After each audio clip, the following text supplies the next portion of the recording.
"I'll satisfy you tonight," the giant bride said to the virgin cowboy. He hesitated, but she grabbed him and said, "I'll teach you, I'll satisfy you tonight." Maya Thornton's words shattered the silence of their wedding night bedroom. Not their first wedding night, but the one that actually mattered, as she watched her virgin cowboy husband press his back against the door like a man facing execution instead of his own wife. Caleb Morrison was 26 years old, 6 feet of lean muscle and calloused hands. A man who could break a wild horse and work from dawn till darkness without complaint. But right now he was shaking so hard his teeth chattered. "Maya, please, I can't." His voice cracked with raw shame, and she saw it written all over his beautiful, terrified face. He'd never touched a woman, never been touched, never even kissed anyone before their awkward church ceremony 3 weeks ago. His preacher father had beaten the desire out of him, called it sin, called it filth, called him an animal every time young Caleb had dared to feel human. And now this giant bride, this experienced widow, who knew exactly what happened between a man and a woman, was looking at him like she wanted to devour him whole. And Caleb wanted it so desperately he could barely breathe. But the shame was choking him, drowning him, killing him. "I don't know what to do," he whispered.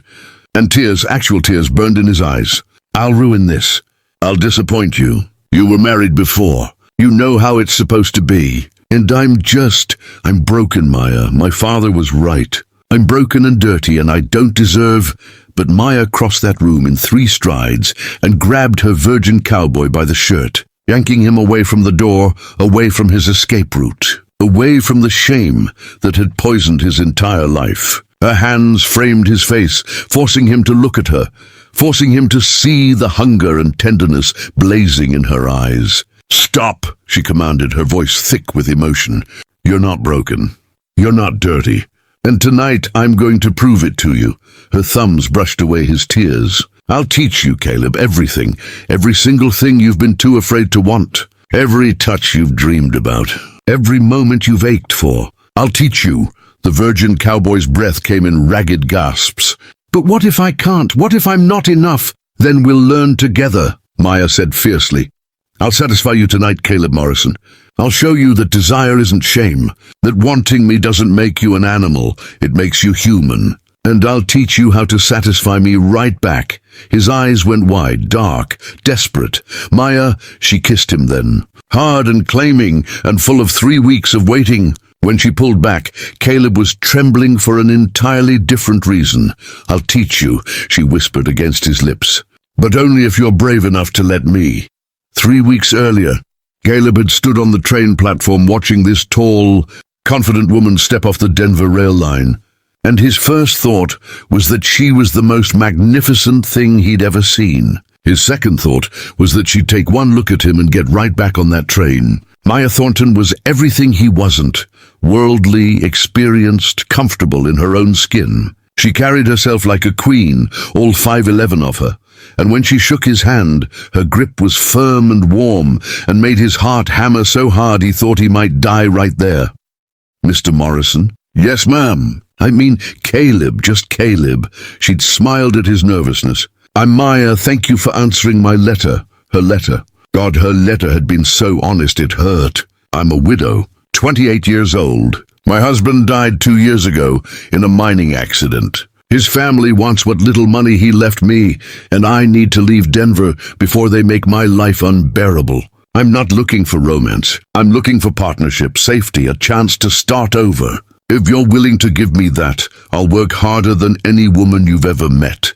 Caleb had written back immediately, his childlike handwriting spelling out his own desperate truth. "I inherited my uncle's ranch, but I don't know how to run a household. I was raised by a preacher father who taught me that women were either saints or sinners. I don't know which you are, but I promise to treat you with respect. I can offer you safety and a home. That's all I have." They'd married the next day in a quick ceremony. The preacher, not Caleb's father, thank God, pronounced them man and wife. Caleb's kiss had been so brief and terrified that Maya actually laughed afterward. "We'll work on that," she'd said gently. But that night, Caleb couldn't do it. He'd stood in the bedroom doorway, looked at the bed, looked at Maya waiting patiently in her nightgown, and felt his father's voice screaming in his head. Lust is sin. Desire is weakness. You're an animal if you can't control yourself. I'll sleep in the loft, he'd said, and fled before she could respond. That was 3 weeks ago. 3 weeks of living like roommates instead of husband and wife. 3 weeks of Caleb working himself to exhaustion during the day so he wouldn't have to think about the woman sleeping 1 floor below him. 3 weeks of Maya being patient and kind and slowly going insane with loneliness until this afternoon, when everything changed. Caleb's father had arrived unannounced, riding up to the ranch with thunder in his eyes and judgment in every line of his body. Reverend Thomas Morrison had spent 26 years crushing his son's spirit, and he wasn't about to stop now. So this is the woman who trapped you into marriage, Thomas had said, looking Maya up and down like she was livestock. Tall, forward, I can see the sin in her eyes. How many men has she been with, boy? Did you even ask? Caleb had gone white. Father, have you consummated this marriage? The question hung in the air like poison. Maya had watched Caleb's face crumble, watched him become a child again under his father's withering stare. That's none of your business, Maya had said coldly. It's every bit my business. My son was pure before you came along. If he hasn't touched you yet, there's still time to annul this farce. Still time to save his soul from a woman who'll corrupt him. And that's when something had snapped in Caleb. He'd stepped between his father and Maya, his whole body shaking, but his voice steady. Get out. What? I said get out. Off my land. Out of my life. You don't get to talk about my wife that way. You don't get to make me feel ashamed anymore. Thomas's face had gone purple with rage. You ungrateful. I'm done, Father. Done letting you tell me I'm broken. Done believing that wanting someone makes me evil. Done living in fear of my own heart.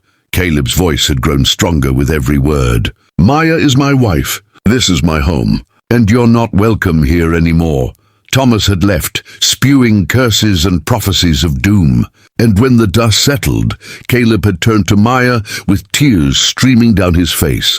I'm sorry. I'm so sorry you had to hear that. Don't apologize. You just did the bravest thing I've ever seen, did I? He'd laughed bitterly. Because I feel like I'm falling apart. Maya had taken his hand. Then fall apart with me, in our bedroom, where no one can judge us. And now they were here, in this lamplit room, with 3 weeks of want and fear and loneliness between them.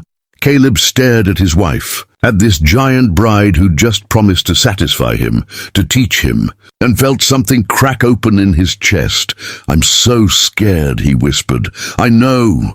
Maya's hands were gentle on his face. But Caleb, listen to me. My first husband, he never asked what I wanted, never cared if I was ready. He took what he wanted and left me feeling like I was just a body he used. Her voice shook. You're not him. You're gentle. You're kind. You see me as a person. That's why I want to teach you. Because I trust you. You trust me? He couldn't believe it. With everything. She kissed him softly. Now let me show you that desire and trust can be the same thing. Caleb's hands came up to Maya's waist, hesitant as a prayer. She covered them with her own, pressed them tighter, showed him she wouldn't break under his touch. The lamp flickered, casting shadows that danced across the rough wooden walls of their bedroom, and somewhere outside, a coyote called to the Colorado night. But in here, in this small circle of golden light, the whole world narrowed down to 2 people learning each other for the first time. First lesson, Maya whispered, her fingers working the buttons of his shirt. You're allowed to want this. Say it. I can't. Say it, Caleb. His throat worked. I want this. Louder. I want you. The words came out broken, desperate. God help me. I want you so much I can't breathe. Maya's smile was fierce and tender all at once. Good. That's good. She pushed his shirt off his shoulders, let it fall to the floor. Her hands spread across his chest, feeling the rapid thunder of his heartbeat. Second lesson, touch me back. However feels right to you. Caleb's hands trembled as they moved to the laces of her dress. He fumbled with them, cursed under his breath, started to pull away in frustration. But Maya caught his hands, guided them back. "There's no wrong way to do this," she murmured. "There's just us learning." So he tried again, slower this time, and when the laces finally loosened, when her dress slipped from her shoulders to pool at her feet, Caleb made a sound like he'd been punched. "You're so beautiful," he breathed. "Maya, I'm your wife." She stepped closer, closing the distance until they were nearly touching. "And you're my husband. And we're allowed to be together like this." She guided his hands to her skin, shoulders, arms, the curve of her waist. Showed him how to touch with intention instead of fear. Every time he hesitated, she encouraged. Every time shame flickered across his face, she kissed it away. "Third lesson," she said against his mouth. "This isn't something you do to someone. It's something you share. It's a conversation without words." "I don't know the language." "Then I'll translate." Maya walked him backward toward the bed, her hands working his belt, and Caleb's breath came faster, sharper. "Trust me?" "Yes." No hesitation this time. She pushed him to sit on the edge of the bed, knelt before him to remove his boots.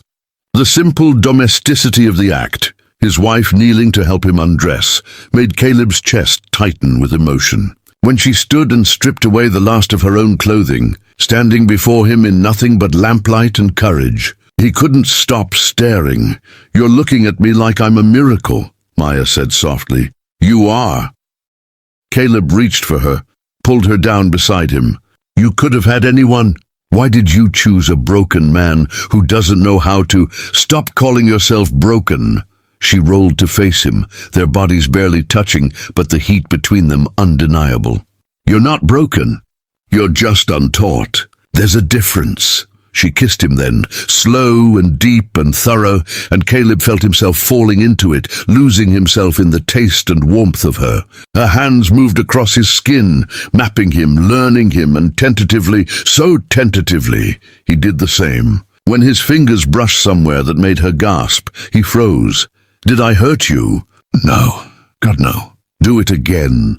So he did, growing bolder when she made that sound again, when her body arched into his touch. She was teaching him the language of pleasure, and Caleb was a devoted student. "Maya," he breathed against her throat. I don't know what I need. I know." Her hand guided his, showed him, and when he finally understood what she was offering, what she was inviting him to share, Caleb's whole body shook. "I don't want to hurt you. You won't, I promise. Just slow. Go slow." So he did, slow and careful and reverent, and when they finally came together, when Caleb finally understood what it meant to be truly close to another human being, he wept. "I'm sorry," he gasped. "I don't know why. Don't apologize." Maya held him tighter, moved with him, guided him through the rhythm and the wonder of it. This is what it's supposed to feel like, sacred, real, and it was. God, it was everything his father had told him it wouldn't be. Beautiful instead of dirty, connecting instead of separating, healing instead of shameful. Caleb felt something fundamental shift inside him, some terrible knot of self-hatred finally loosening. When it was over, when they lay tangled together in sweat-damp sheets and shared breath, Caleb couldn't stop touching her. Her face, her hair, her shoulder, as if confirming she was real. This was real. He hadn't dreamed the whole thing. He couldn't find words big enough. "I know." Maya smiled against his chest. "That was what it should be." "Is it always like that?" "No, sometimes it's quick. Sometimes it's just for comfort. Sometimes it's playful." She propped herself up to look at him. "But when it's with someone you're starting to love? Then yes, it's like that." Caleb's breath caught. "Starting to love. Don't tell me you haven't noticed." Her smile was gentle. "Caleb, I've been falling for you since the first day. The way you're so careful with the horses. The way you thank me for cooking like it was the first good meal you'd ever had. The way you look at me like I'm not too much. You're not too much." "You're exactly right." He pulled her closer. "Maya, I think I've loved you since you stepped off that train. I just didn't know I was allowed to." She kissed him, soft and sweet. "You're allowed. We're allowed. All of this, it's ours." They made love again as the moon rose higher, and this time it was slower, more confident. Caleb was learning fast, learning what made Maya gasp, what made her grip his shoulders, what made her whisper his name like a benediction. And when exhaustion finally claimed them both, they fell asleep wrapped around each other. Two people who'd been desperately lonely, finally finding home. But morning came too fast, made her whisper his name like a benediction. And when exhaustion finally claimed them both, they fell asleep wrapped around each other. Two people who'd been desperately lonely, finally finding home. But morning came too fast, and with it came trouble. Caleb woke to the sound of horses. Multiple horses. He was out of bed and at the window before Maya could even open her eyes. "Who is it?" she asked, pulling the sheet around herself. "Caldwell's men." Caleb's voice was grim. "5 of them. Who's Caldwell?" "Owns the ranch next door. Been trying to buy my land for 2 years. Caleb pulled on his pants, grabbed his rifle. "He knows I'm barely keeping this place running. Probably figured a new wife would make me desperate enough to sell." Maya was already dressing, her movements quick and efficient. "What does he want?" "My water rights. My grazing land, everything." Caleb's jaw clenched. "Stay inside. Let me handle this, like hell." Maya finished buttoning her dress, stood beside him at the window. "We're partners, remember? We face things together." Something fierce and proud flashed in Caleb's eyes. He nodded once. They walked out onto the porch together as Hiram Caldwell dismounted. He was 50, soft around the middle, dressed like he belonged in a Denver saloon instead of a Colorado ranch. But his eyes were sharp as knives. "Morrison, heard you got yourself a wife." Caldwell's gaze slid to Maya, assessing.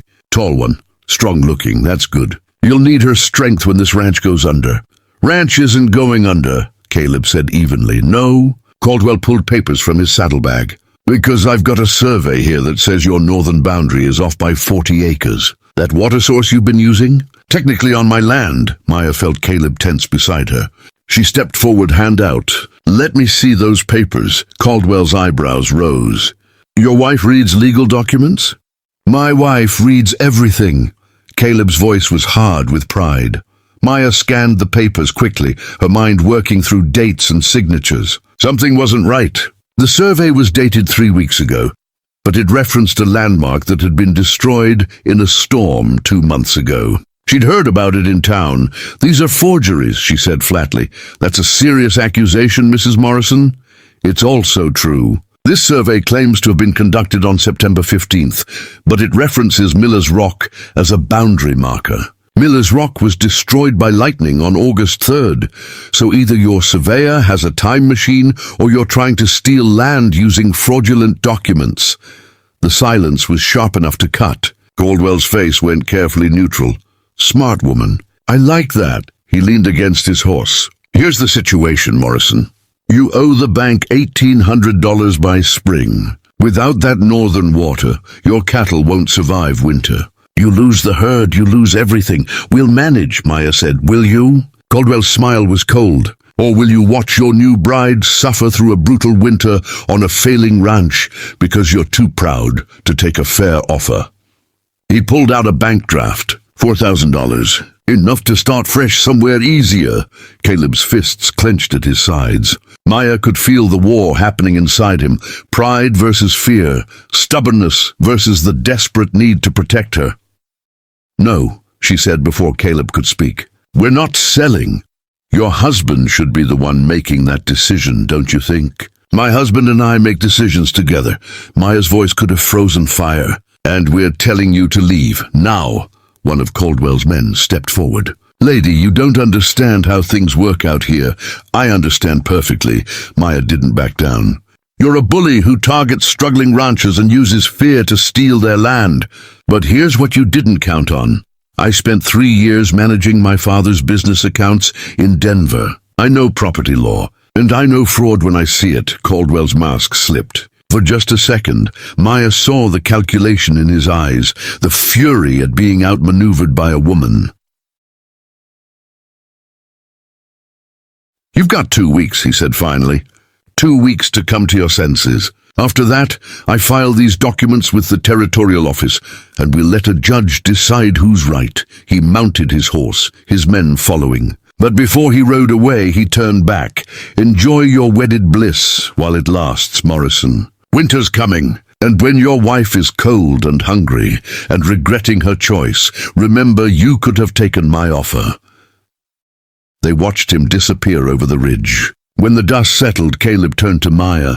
"I'm sorry. I never should have brought you into this mess.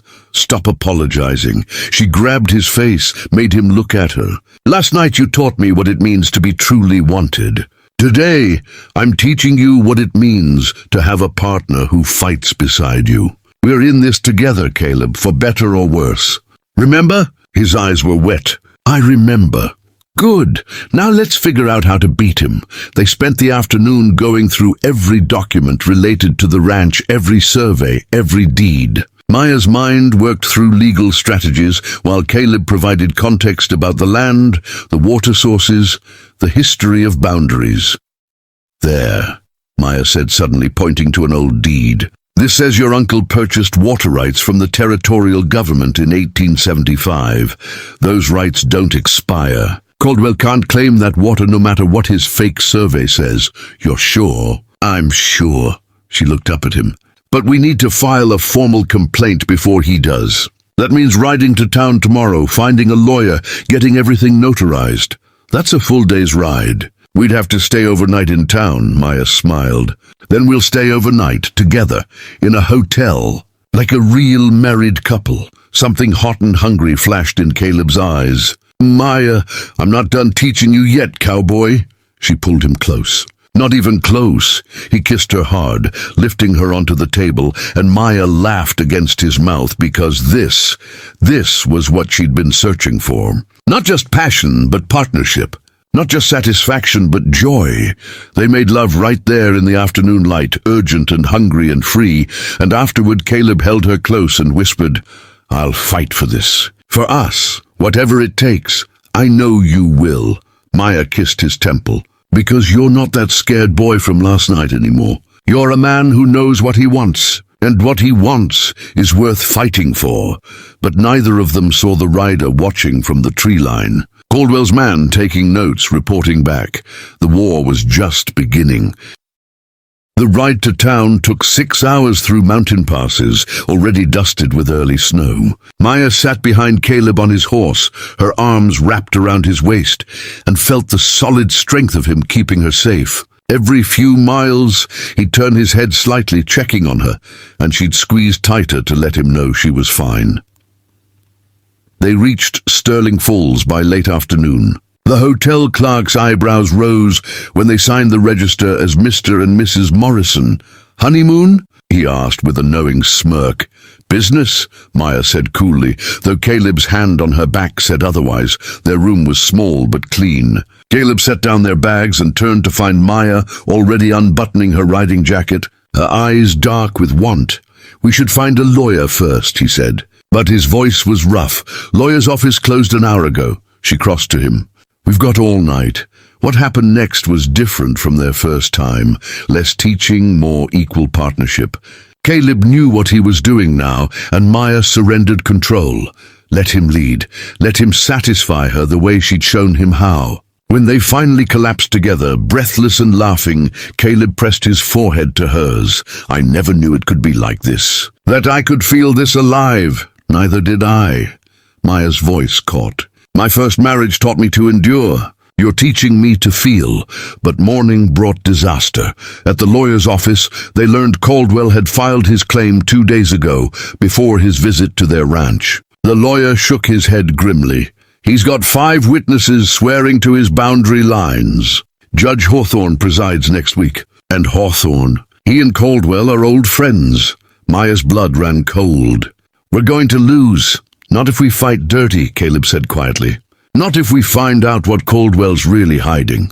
Maya spent 3 days in town, digging through land records, while Caleb worked the ranch. On the 4th day she found it, a transfer document showing Caldwell had used school district funds to buy properties.